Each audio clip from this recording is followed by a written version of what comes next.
Hi, everyone. Thank you for coming to see Inertia Dance Company today. My name is Sarah Wilcoxon. I am an assistant professor in theater and dance here at Missouri State.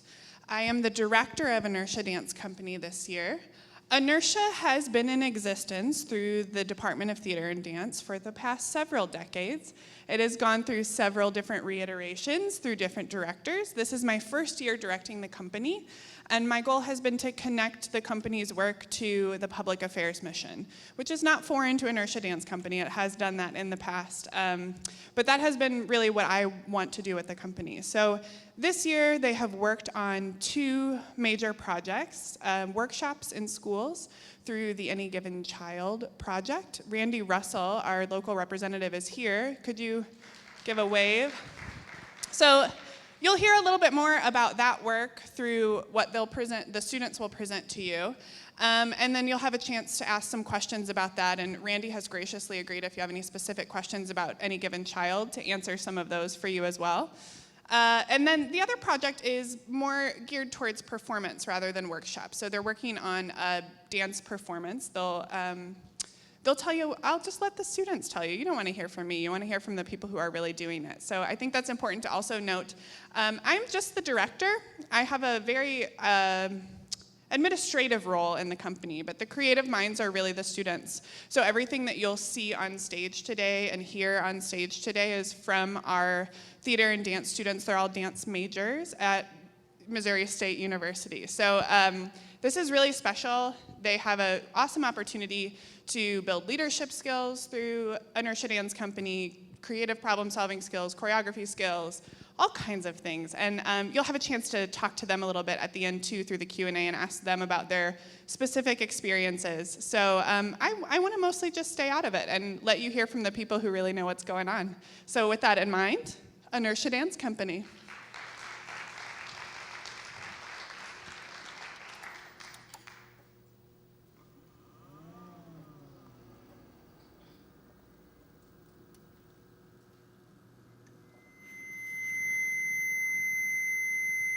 Center.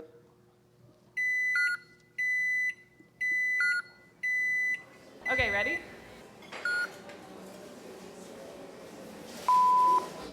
Hi, my name is Allison Meyer. Emily Huey. My name is Jasmine Craig. I am Jessica Staples. Nadia Stein. Lauren Smith. Two more. I'm Molly Haslag. And Lawrence Halliburton. Good. Stop laughing. And then say. Okay. We are Inertia Dance Company. Inertia Dance Company. Inertia Dance Company.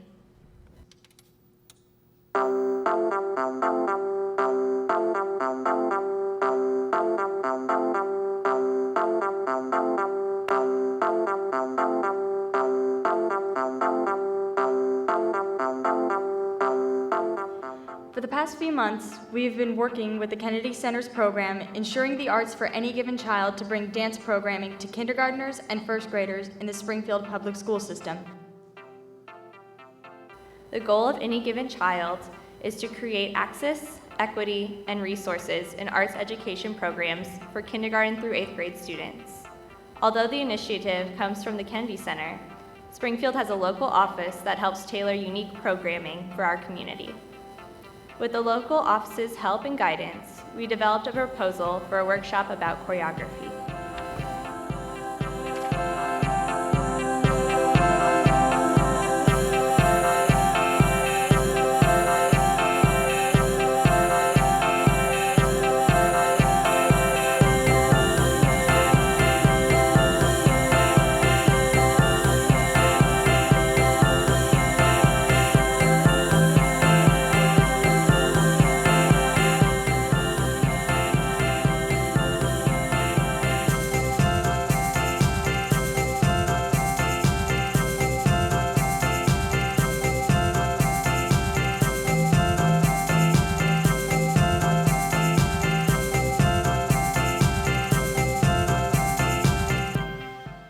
Our proposal was quite popular, and we were scheduled for 15 performances at area schools over about a month-long period. Each workshop followed a similar format. First, the kids taught us a little bit about the ways dance is present in their lives. Then we talked about the word choreography and what it means to make a dance and how they find it similar or different from other types of art. Our company members performed a short dance and the students got a chance to play choreographer by manipulating the movement using time, space, shape, and motion. Hello, kindergartners and first graders. How are we doing today? My name is Miss Molly. Thank you so much for inviting Inertia Dance Company to come to your school today. We are so excited to share our dancing with you. So has anyone here ever danced before? Yeah, you want to tell me about your dancing? Okay, let's hear some others. Very cool. I dance in my living room too. Has anyone ever watched someone dance? You want to give me your answer? Where have you seen someone dance? Yeah, anyone out there? Go ahead. You watch people on the stage? Very cool. Has anyone else ever watched people dance? In movies, that's very good. In the street. Awesome, guys. I'm so excited you guys have seen dance before. So today we're going to talk about a big word called choreography. It's a funny one, right? Who's heard that before? Only a few of us. Let's all try saying it together. Choreography. Very good. One more time, guys. Choreography. Very nice. So choreography is just another word for dance. So if I'm making choreography, I'm just making a dance. But see, what separates choreography from just our movement, walking on the street, playing in the playground, is that there are some different things that make it a set dance. So Allison over here is going to tell us a little bit more about what makes choreography different. Okay, first let's learn some choreography. Are you ready to learn some choreography? I didn't hear anyone excited to learn choreography. Ready? Are you ready to learn some choreography? Yeah, okay, let's go ahead and start. You can do it while you're sitting down, or you can stand up if you want to. Okay, we're going to take our right arm out in front of us and our left arm out in front of us and take it above your head and down. Let's do that again. Your right arm in front of you, your left arm in front of you, above your head and down. Can you do it once without me saying it? Let's try. Oh my gosh, you just learned choreography. How awesome. So, like Miss Molly said, we can choreograph so many different ways, but we're going to talk about 4 of them today, and it's kind of like putting together the pieces of a puzzle. So the first way that we're going to talk about choreography is through shape. So we're going to show our beautiful shape sign. We're going to talk about shape in 2 different ways today. We're going to talk about it like it's squares and circles. So Miss Jessica here is going to show the choreography that we just learned. Which one do you want to see first? Do you want to see her do circles or squares? I heard squares. Okay, ready, Miss Jessica? Like a square. Very good. Okay, can we try that with her, moving like a square? Ready? Right arm, left arm, up and down. Do it again. Right arm, left arm, up and down. Very nice. Okay, now let's watch her move like a circle. Ready? Ooh, okay, can we try that one? Ready? Right arm, left arm, up and down. Do it again. Right arm, left arm, up and down. Good. Raise your hand if you like doing it like a square. And raise your hand if you like doing it like a circle. And raise your hand if you just like watching Miss Jessica be shapeful. Good, so we all like doing different things. So that's the first way that we can make choreography, is by changing the shape. The next one we're going to talk about is space. And we're going to talk about space in 2 ways. We're going to talk about it like it's a little tiny bubble and like it's a really big bubble. Which one do you want to see first? I heard big bubble. Okay, Mr. Lawrence is going to show you the choreography like he's in a big bubble.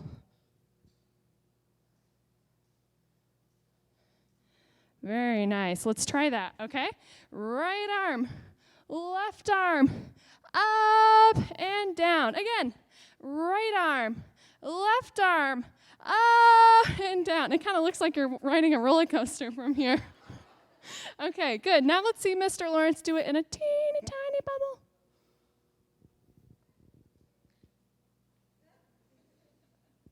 Can we try it in a teeny tiny bubble? Ready? Right arm, left arm, up, and down. Do it again. Right arm, left arm, up, and down. It's funny to see the difference between roller coaster and teeny tiny. Very good. So that's how we change space in choreography. So we had shape, which was circle and square, and then we just did space, which is little bubble and big bubble. The next one we're going to do is motion. And we're going to talk about motion in two ways. We're going to talk about it like it's a robot or like wavy. Which one do you want to see first?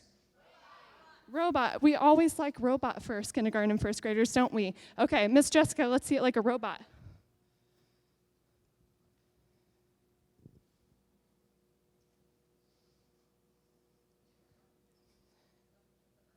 Okay, ready like a robot? And right arm, left arm, up, and down. Let's do that again. Right arm, left arm, both arms, and down. Good. That one takes a lot longer because we have to start and stop, don't we? Okay, let's see Miss Jessica do it wavy. Ooh, okay, let's try that one. Ready? Right arm, left arm, up and down. Again, right arm, left arm, up and down. Good, so that's how we change the motion of dance. Motion and the waviness. All right, so we did shape, and we did circle and square. What was our second one? Space. What do we do for space? Big bubble, little bubble. And then we just did motion, which is like a robot and wavy. Our last one that we're going to talk about is time, and we can change it in, you guessed it, two ways. We can change it like you're moving really fast like a bunny rabbit or really slow like a turtle, okay? So let's watch. Oh, which one do you want to see? Turtle. Let's see Mr. Lawrence move slow like a turtle.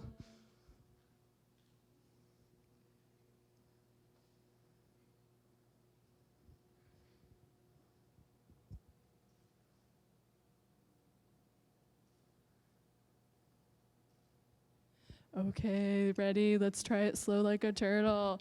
Right arm. Left arm. Both arms. And down. Do it again, slow like a turtle. Right arm. Left arm. Both arms. And down. Some of you were itching to move. I could see it. Okay, now let's watch Mr. Lawrence do it fast like a bunny rabbit. Ready, set, go. Woo. Okay, are you ready? Fast like a bunny rabbit. Ready, set, go. Right arm, left arm, both arms. Right arm, left arm, both down. Good. Woo. I can't say that one super fast. Okay, good. So we did all four ways. That was it. You did all four ways that we can change dance. We can make choreography. Let's talk about them one more time. What was the first one that we did? Shape, and we can make it circle and square. And what was the next one? Space. We can make a big bubble and a little bubble. And the last one, or the third one, is motion. We can move like a robot. Let's try it with me. Just try it in your seat. Move like a robot. And we can move wavy. And then our last one is time. We can move fast like a bunny rabbit, move fast like a bunny rabbit. And slow like a turtle. Some of us just like watching being bunny rabbits. Okay, those are all the ways that you can make a dance. You learned all of them. We're so glad that we got to be able to come to your school, kindergarten and first graders. Thank you for having us. Have a great day.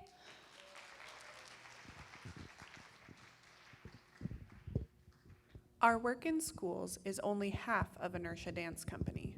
We also make our own choreography. We've been working since January on a project called Embodied Cognition. Embodied cognition is a theory that our cognition can be shaped by aspects of our body beyond our brain. We felt that our world could use a little more empathy, so we tried to create it through our choreography. Could embodying someone we disagree with help us feel empathy for that person? We each researched one person we disagreed with. Then we explored movement and created a dance as that person.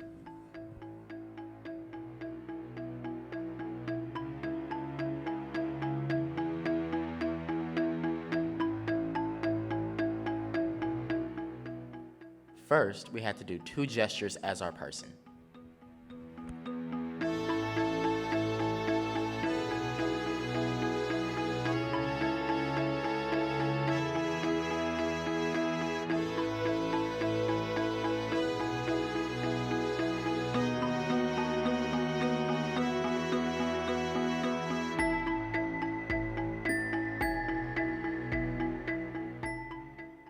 Then we had to manipulate the gestures into a moving phrase.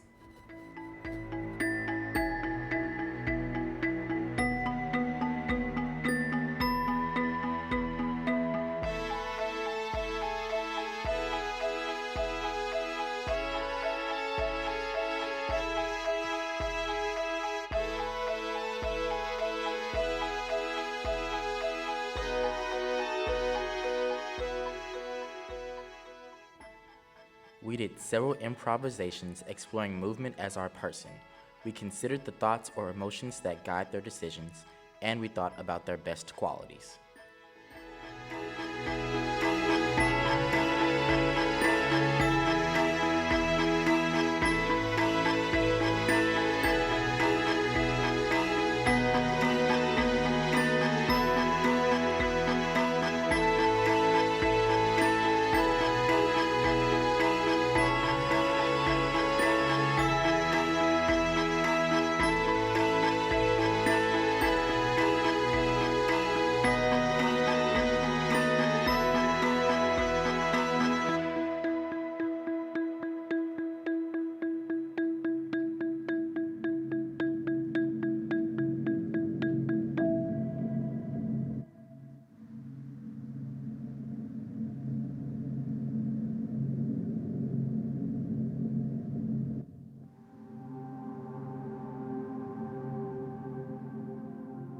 It was hard at first, and I was totally swept away by emotions.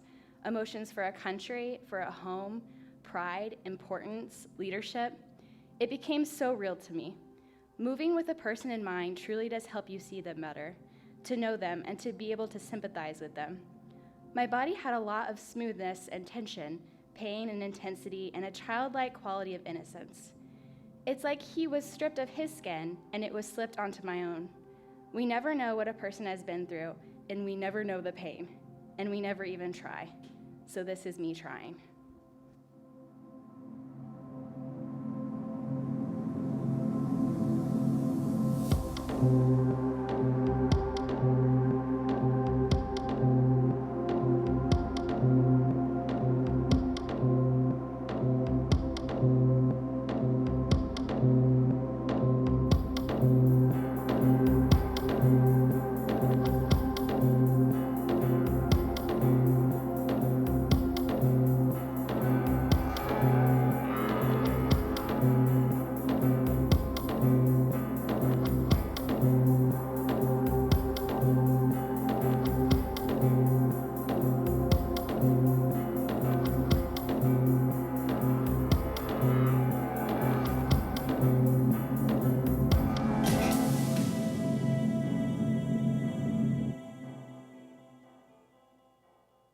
Looking back, this semester has been about difference.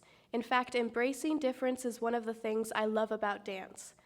Working in schools, our choreography workshop was about finding lots of different answers to problems. When you break down choreography, it's just creative problem solving. Knowing there isn't one perfect or one right answer, but lots of different choices to make.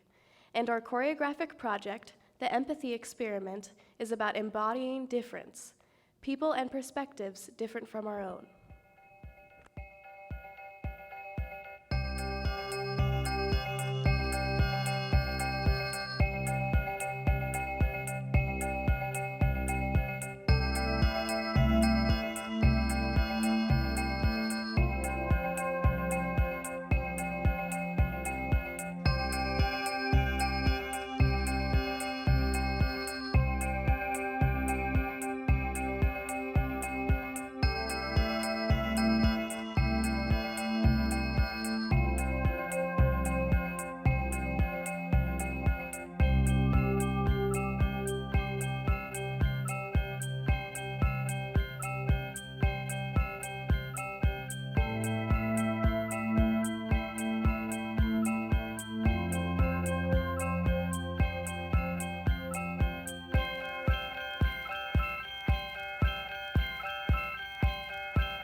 Okay, ready?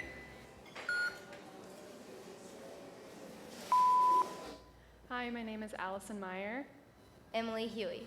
My name is Jasmine Craig. I am Jessica Staples. Nadia Stein. Lauren Smith. Two more. I'm Molly Haslag. And Lawrence Halliburton. Good. Stop laughing. And then say it. Okay. We are Inertia Dance Company. Inertia Dance Company. Inertia Dance Company.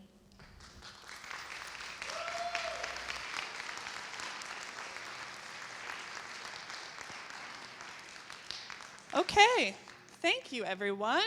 Q&A begins. Or also just generally responses to what you saw and heard.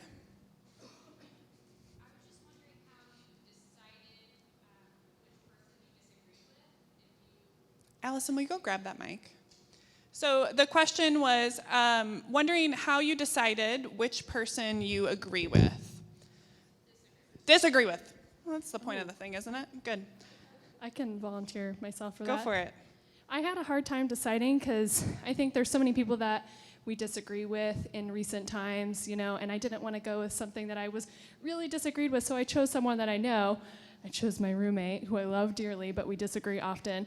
And we came into rehearsal, and we were all talking about who we chose that we disagree with. And there's some really serious answers among us. And then I said my roommate, and I said, I think I should change it because it's not serious, but I think that it's a really good contrast to see how our empathy towards each person changed, whether we know them personally and live with them, or whether they live halfway across the world. Anyone else want to add on? So contrasting a lot from Allison, I chose to disagree with the senator who was ruling in the Brock Turner case this summer. I had a very strong reaction to the media and news that was released about that case, and I felt that I personally needed to work through some of the feelings I had about it, and this was a great opportunity to understand someone just so different from my own views. Great question. Others? So you have the individual. What, and this may be a different answer from each of you, what process do you go through then in order to create movement that embodies that other person? So I'll repeat the question so everyone can hear. We've heard how they choose their individual. What is the process of creating movement to embody that person?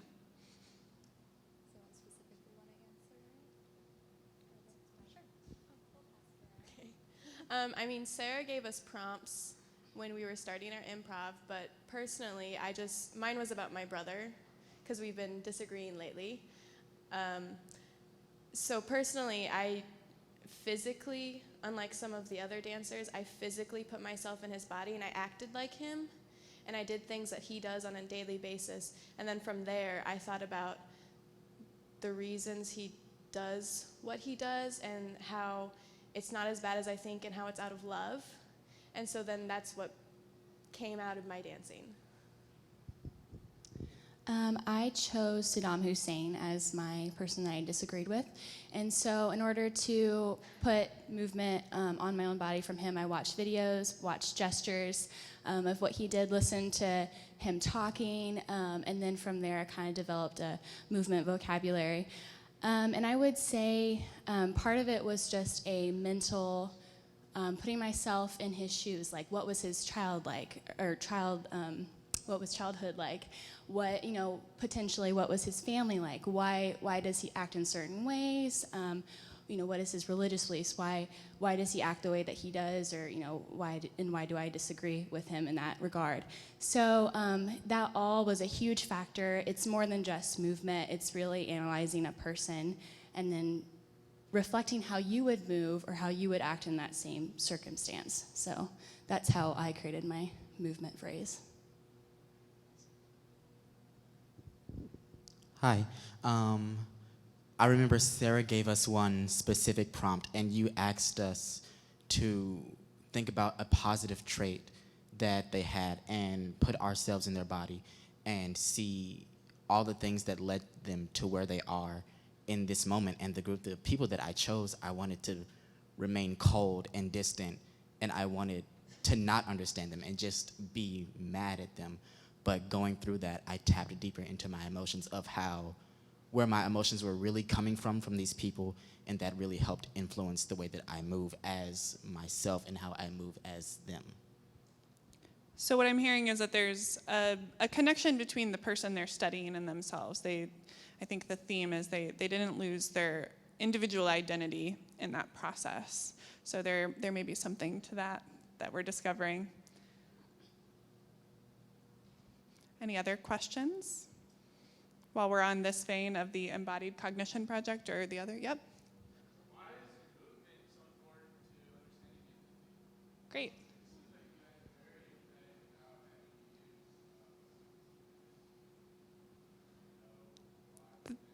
The question is, why is movement so important to understanding empathy? They seem to be very empathetic people already. So what role does movement play in empathy? So I actually just came back from a conference this week, and I took a class that was specific for kinetic empathy. So there's a new scientific discovery that when you move, your body is releasing chemicals, and that helps you with your emotions. So when you embody someone else, when you're doing their own motions, when you're being them, your body is releasing chemicals that help you empathize with them, and also just restructures your brain to just think different, to be able to understand where people are coming from instead of being upfront or standoffish in that regard. So it's a scientific study that they're finding, and as dancers, this is really important because we are very empathetic people. And for me, it was why am I so empathetic? Why is this so hard for me when I dance? When I'm portraying someone, why do I get so emotionally involved? But that's part of it is it's a process that our own body does. So we think it's really important to continue this and to continue to work with this because we think there's going to be more science that talks about this. There's going to be more studies, and we'd really like to be on the up and up with that. I think it's also important to recognize that I think in the past year or so we've seen so many parodies of people that we know or have seen on television, and it's not always like the person actually is. So I think it's important to understand that we aren't just coming in we're going to be this person, but it's I think some of us studied for hours. I'm fortunate that I knew the person that I was embodying, but there's so much research that comes into it when you're not just trying to turn it into something else, but to truly face it face first without changing it at all. It's very hard to confront. Imagine someone that you completely disagree with and looking at them face to face and doing the things that they do. It's something that changes, you feel just totally differently. So going off that research piece that Allison is talking about, I obviously have never met the person I disagreed with face to face, and all I really knew about him was something that I had such a strong negative reaction to. So in embodying that person, I had to also look at other aspects of his life that I realized I don't disagree with him as a person. I disagree with one part of his life. So part of developing that empathy was also finding out what is the good in this person, why do I disagree with him, and do I really disagree with the person, or is it just an idea?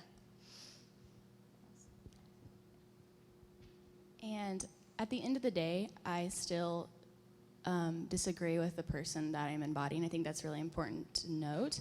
I haven't changed my beliefs because of this, but it does change the way that you look at people and the way that you go about your day-to-day life. Just knowing that the way that people are portrayed in social media, the way that even other people talk about other people isn't always the way that you should look at people. You should treat people with respect. You should listen to what they have to say.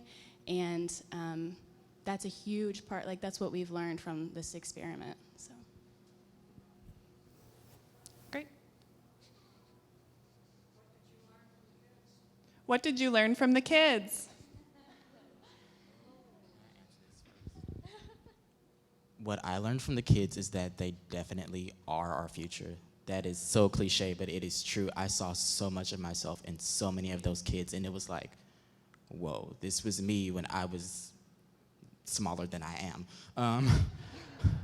And it was just like really eye-opening because I realized this could be the next generation of dancers. This could be what I pass on wisdom to, you know, and it's great. It's amazing to just look beyond what's right now.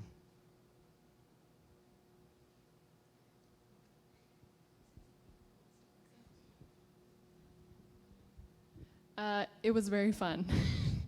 First of all, it was very fun, but it also felt like there was a lot of pressure for me, considering there are art programs of all kinds being cut. You know, it's always... So that's a big responsibility to think about. This may be the only dance class that this child has all year or ever in their school. That's a lie, though, because we bring dance classes into schools through Inertia. But it felt like a big responsibility, so it was hard to, you know, have fun and get the point across, but also be like, I hope that you dance forever. Yeah, it makes you, when you're actually in there doing the work that's being done and not just saying, oh, I wish we had more arts in the schools, and you understand how much work it gets put into, like any given child. So thankful for that because, yeah, seriously, round of applause for any given child bringing arts into the schools. It's a huge responsibility, and it was great to be a part of that.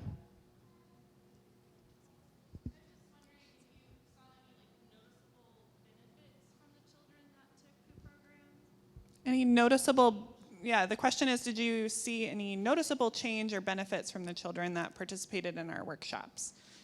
Actually, at one of the schools that we went to, there was an autistic child that I got to dance with, and he would normally just not be very open in that class, and when he was dancing with me, he just lit up, and he just loved every moment of it, and he took my hand, and we danced together, and it was so wonderful, and you could just really see the difference that it made in that one moment, that difference in that child's life, just for one moment.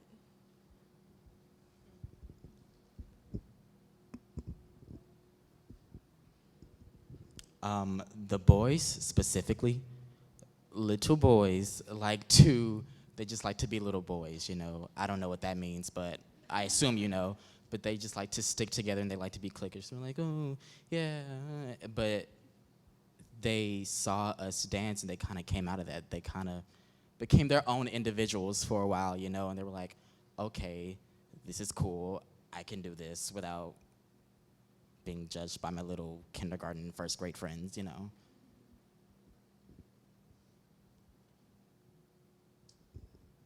I can say, just as the advisor to this group too, I've seen a lot of leadership skills come out in this group through this work too. So it's been mutually beneficial for the kindergartners and first graders, and for our group to have some opportunities to try different leadership opportunities. So.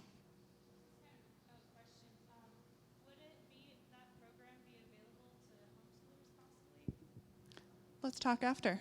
The question was, would that program be available to homeschoolers, possibly?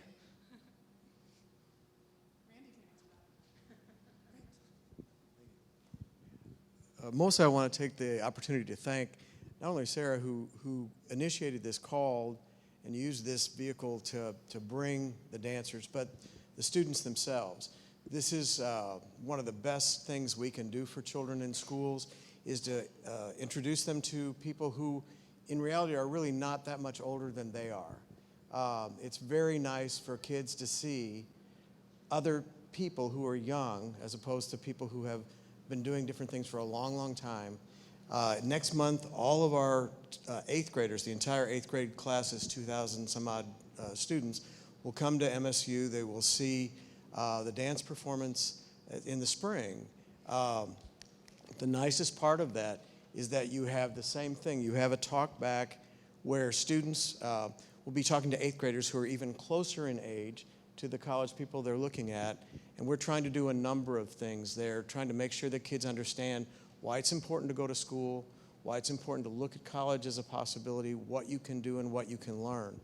But the main thing is the sharing and the genuine feeling that these folks bring to those little kindergartners, because kindergartners, first graders are wonderfully receptive, as are eighth graders and all kids if you give them a chance.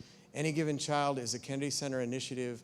The Kennedy Center decided some years ago that instead of having all of their education programming at the center in Washington, D.C., and people had to come to them, take the programming out into the country. That was their initiative to make that more accessible. It's a very competitive program.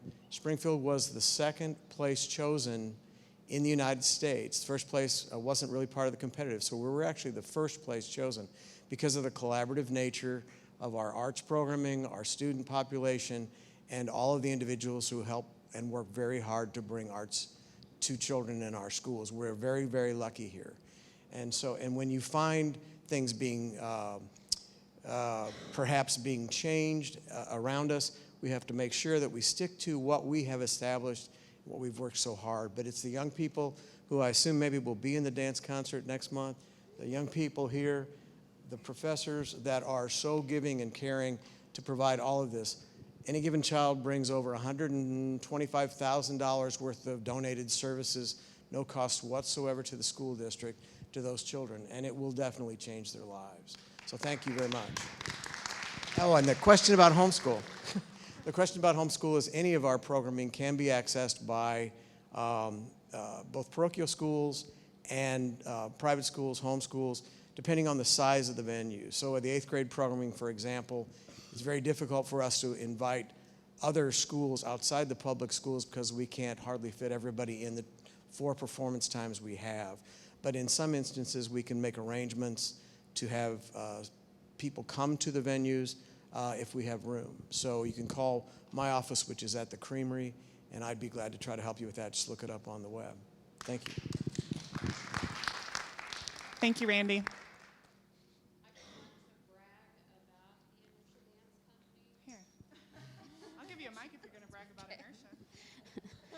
I want to brag about them because last year, the Inertia Dance Company came to Missouri State West Plains, and they chose a few students that were in our trio program, and they danced to their life story.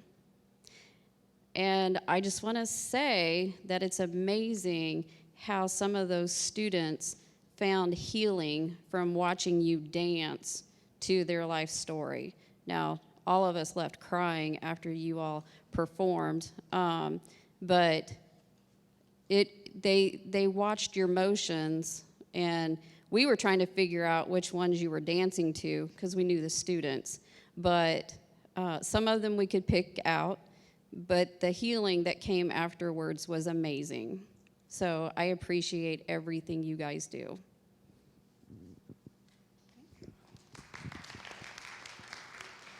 Was there another question up here? Yes. Did you guys ever work with like adaptive students or students that have like special needs or Special Olympics? We have not explicitly this year. There were a few cases where students who were in our classes that we were working with had they had a person with them. So we don't have any explicit programming for that at this point, but it is definitely something we're open to in the future.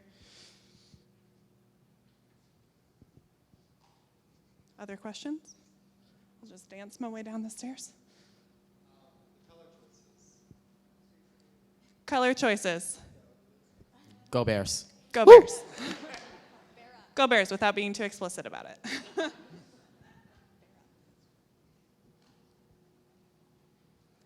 Okay, well, we will be hanging around here for a little bit. If you want to meet the students, talk to them, ask questions one-on-one, we're definitely available until the end of this time slot. So thank you so much for sharing with us. Thank you, students.